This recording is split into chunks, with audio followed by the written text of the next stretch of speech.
आप लोग WhatsApp channel से जरूर जुड़ जाएं। व्हाट्सअप चैनल पे बहुत सारे अपडेट हैं, नोट्स हैं, खासतौर से जो जीएस के नोट्स हैं, और भी कई अपडेट्स हैं जो मैं व्हाट्सअप चैनल पे सबसे जल्दी दे देता हूं। और आप लोग टेलीग्राम चैनल पे भी जुड़ सकते हैं, यहाँ पे भी आपको अपडेट मिल जाती है। व्हाट्सअप चैनल पे भी आपको बहुत सारी अपडेट मिल जाती है। इन दोनों के लिंक डिस्क्रिप्शन में दिए गए हैं। ठीक है, जय हिंद। कैसे हैं आप लोग? एसएससी जीडी का अभी आप लोगों का फिजिकल और मेडिकल इस बार साथ में चल रहा है। कुछ चीजें हैं जिनको लेकर बहुत सारे बच्चों में थोड़ी सी कंफ्यूजन भी है कि भैया किस जगह ज्यादातर बच्चे बाहर हो रहे हैं। देखो, सबसे पहले अगर प्रेजेंटेशन की बात करें तो प्रेजेंटेशन में ही ज्यादातर लोग नहीं पहुंच रहे हैं। अगर कहीं पे 100 बच्चे बुलाए जा रहे हैं तो वहाँ पे 60, 62, 58, 57 ऐसे लोग पहुंच रहे हैं। तो लगभग 60% आपकी प्रेजेंटेशन है, 40% लोग आपके नहीं जा रहे हैं फिजिकल देने के लिए। और ये वो लोग हैं जिनकी या तो तैयारी बहुत ज़्यादा नहीं है, या फिर हाइट नहीं है, या फिर कोई और रीज़न से ये लोग वहाँ पे नहीं जा रहे हैं। फिर अगर सिलेक्शन की बात करें तो 60 में से 50% लोग बाहर हो जा रहे हैं, यानी कि 60 में से लगभग 30 लोग तो बाहर हो जा रहे हैं, और बचे 30। कहीं पे ये जो फाइनल सिलेक्शन का आंकड़ा है, कहीं पे 20 है, कहीं 25 है, कहीं 30 है, कहीं 32 है।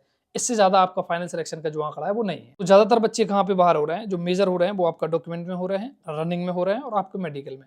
मेडिकल में कम बच्चे हो रहे हैं, सबसे ज़्यादा आपके रनिंग में हो रहे हैं।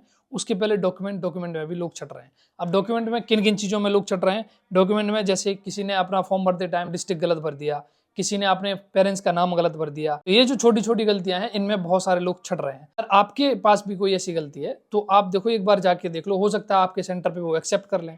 अब ये जरूरी नहीं है कि जिस सेंटर पे या किसी और सेंटर पे ये चीज हो रही है कि कहीं पे पेरेंट्स के नाम होने पे वो हटा दे रहे हैं, और आप जिस सेंटर पे जा रहे हो उस सेंटर पे हो सकता है उस चीज को एक्सेप्ट कर लें। इस बात को सुनकर आप ये चीज मत सोचें कि हमें वहां पे नहीं जाना है। आपको जाना है, क्योंकि हर एक सेंटर का अलग अलग सिस्टम। हो सकता है किसी सेंटर पे आपको जाने का मौका मिले और वहां पे आपकी चीजों को एक्सेप्ट कर लिया जाए। तो इस चीज का आप लोग ध्यान रखिए। दूसरा है रनिंग। रनिंग में सबसे ज्यादा बच्चे बाहर हो रहे हैं, लगभग 30% बच्चे आपके रनिंग में बाहर हो रहे हैं। यानी कि कहीं पे अगर 60 बच्चे हैं तो 8-10 बच्चे तो वो डॉक्यूमेंट में ही छट जा रहे हैं, 50-52 बच्चे हैं वहां पे जा रहे हैं रनिंग के लिए। और रनिंग में हमें 15 से 16-17 ऐसे बच्चे रनिंग में छट जा रहे हैं। तो टोटल 30 से 35 बच्चों के बीच में मेडिकल तक पहुंच रहे हैं।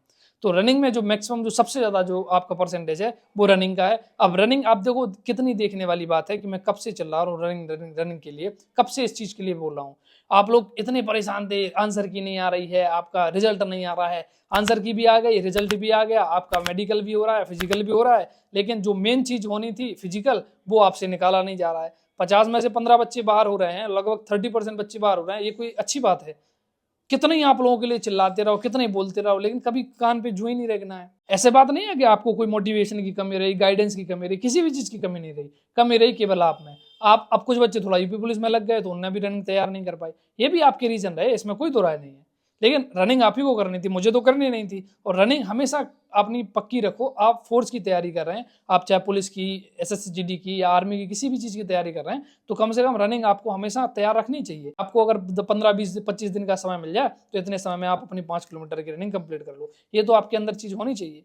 तीसरा जो जगह है वो है आपका मेडिकल। अब मेडिकल में किन कौन से पॉइंट ज्यादातर लग रहे हैं? सबसे जो बड़ा पॉइंट लग रहा है, देखो मेडिकल बहुत ईजी हो रहा है। अब बहुत बेवकूफ़ी वाली बात करिए, मैंने पिछली वीडियो में अपना नंबर दिया था आप लोगों के लिए। वो सिर्फ मैंने इसलिए दिया था ताकि जो सेंटर पे बच्चे जा रहे हैं वो लोग अपनी चीज़ें बता पाएं। लेकिन आपने वही सब कर दिया। हज़ारों मैसेज वहाँ पे डले हुए हैं, हज़ारों मैसेज डले हुए हैं इस बात को लेकर। कोई अपनी उंगली भेज रहा है, कोई अपने हाथ पे दिल बनाया है वो भेज रहा है, कोई कुछ भेज रहा है, कोई कुछ भेज रहा है। इस चीज़ के लिए मैंने नहीं दिया था। मैंने आप लोगों के लिए इस चीज़ के लिए दिया था कि जिस जगह आप जा रहे हो उस सेंटर पे आप उस सेंटर की इन्फॉर्मेशन दे पाओ कि यहाँ पे इतने लोग हैं, ताकि वो इन्फॉर्मेशन बाकी लोगों तक पहुंच पाए। लेकिन नहीं, सबको अपना भैया हमें बहुत टेंशन है। टेंशन आपको नहीं, सबको है। अब एक बच्चा है, उसकी हल्की सी उंगली कटी है, हल्की सा ये जो है, अब वो भेज रहा है हमारा हो जाएगा कि नहीं हो जाएगा, हम बहुत टेंशन में। ये टेंशन वाली बात है, ये आपकी बेवकूफ़ी है।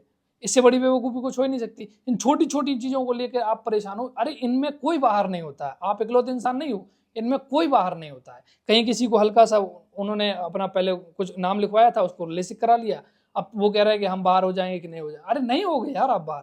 छोटी छोटी चीज़ों में आप मरे जा रहे हो। बड़े शर्म की बात, सच बता रहा हूँ आपको। अगर आपको मेजर डिसीज है, देखो सबसे जो ज़्यादा लोग बाहर हो रहे हैं वो है आपकी आई विजन में। आपका आई विजन ठीक नहीं है, वहाँ पे पॉइंट लग रहा है। वहाँ पे पॉइंट के बाद फिर रिमेडिकल के लिए आपको भेज दे रहे हैं। दूसरा जो मेजर पॉइंट है, कलर ब्लाइंडनेस। यहाँ कोई आपके लिए कोई बचाव की गुंजाइश नहीं है। कलर ब्लाइंडनेस में कोई भी इंसान नहीं बच रहा है। अगर आपको कलर ब्लाइंडनेस है तब तो फिर दिक्कत वाली बात है। तीसरा जो मेजर पॉइंट है वो है आपका फ्लैट फिट।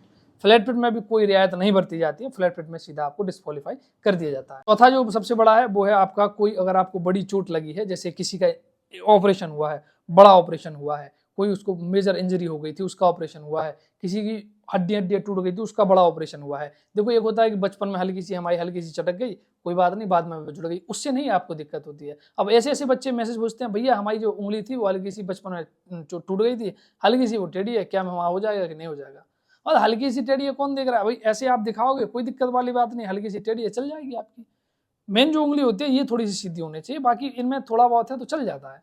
लेकिन अगर आपको बड़ी है, जैसे कि आपकी जो बड़ी आपके राड़ डली हैं, पूरा यहाँ से लेके यहाँ तक ऑपरेशन हुआ है या फिर पैर में ऑपरेशन हुआ है, तब दिक्कत है। अगर ऐसी कोई समस्या नहीं है तो आपको कोई भी दिक्कत वाली बात नहीं है। अब कोई आपको बड़ी बीमारी है, कोई बड़ी मेजर डिसीज है अगर आपको, तब भी आपको दिक्कत होगी जब आपका यूरिन टेस्ट और ब्लड टेस्ट होगा। अगर बड़ी बीमारी है तो उसमें भी आप बाहर हो जाओगे। अगर बड़ी बीमारी, छोटी मोटी चीजें बेमतलब मेजर चीजें हैं जिनमें लोग बाहर हो रहे हैं, बाकी छोटी छोटी चीजें जो आपका एंगल है, जो आपकी नौकनी है, इनमें कोई भी इंसान बाहर नहीं होता है। अगर थोड़ी बहुत है तो उसको एडजस्ट कर लिया जाता है, क्योंकि इसमें उतनी ज्यादा दिक्कत नहीं आती है।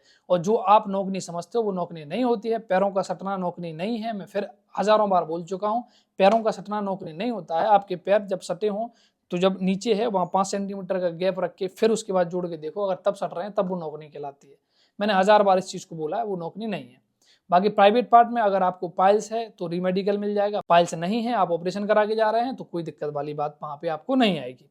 हाइड्रोसिल है, हाइड्रोसिल में अगर बड़ा है, मतलब बहुत ज्यादा आपके टेस्टिस बड़े हैं और जहां दिख रहा है कि बड़ी समस्या है, तो वहां पे आपको रीमेडिकल मिलेगा। अगर नॉर्मल है, हल्का फुल्का ऊपर नीचे है, तो कोई दिक्कत वाली बात नहीं है। मेडिकल से रिलेटेड मेरी वीडियो देख लेना, आपके सारे डाउट खत्म हो जाएंगे। इतना तो कर दिया यार आप लोगों के लिए। मेरे समय में तो ये भी नहीं था। मैं जब 2020 में हम लोगों का मेडिकल हुआ था, फरवरी 2020 में, 2019 में हम लोगों का SSGD का फिजिकल हुआ था और 2020 में हम लोगों का मेडिकल हुआ था। हम लोगों को तो ये सब चीजें बताने वाला कोई था ही नहीं। तो हम लोग हैं, आपको इतनी सारी इन्फॉर्मेशन दे रहे हैं, एक एक चीज आपको बता रहे हैं, फिर भी आप लोग डर रहे हो, बेमतलब की टेंशन पाल रहे हो। हाँ भैया हमें बहुत टेंशन है, पता नहीं हमारा होगा कि नहीं होगा।